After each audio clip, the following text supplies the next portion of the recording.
downside for Tyreek Hill, because now reports have came out that not only Tyreek Hill was detained and handcuffed by Miami's finest, it appears that a second unnamed Miami Dolphins player who was placed in handcuffs for only trying to ask law enforcement what was going on.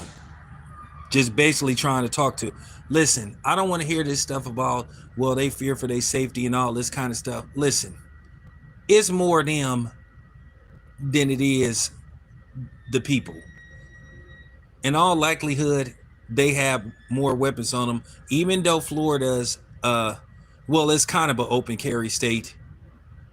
But you would assume, based off the fact that they was headed to the stadium, that in all likelihood they didn't have no weapons on them. So basically, not only one player was handcuffed. It appears that two people were handcuffed.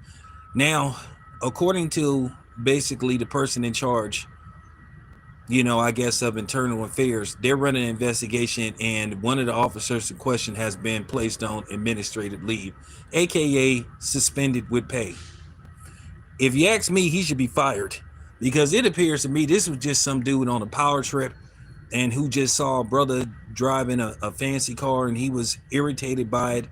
And listen, I'm gonna say this again: if Tyreek Hill was speeding, that's fine. Give him a ticket. I'm okay with that if he was breaking the law, but it doesn't resonate to you pulling him out of the car and handcuffing him. Can we all agree on that?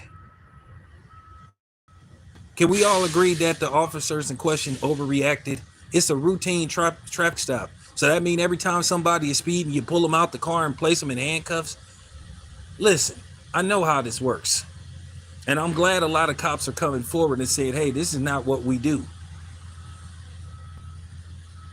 And I commend the cops that are coming forward and say, hey, man, this was a little extreme. Well, it wasn't a little extreme. It was extremely extreme. You should have just took the man's license registration, made sure everything was okay, and afterwards, give him his ticket, let him be. Because you released him anyway, so it's obvious he didn't have no warrants. But this case is getting stranger by the minute. So it appears that two people were placed in handcuffs. I told you, your boy Town Biz is on it. But anyway, I'm out. Appreciate you guys.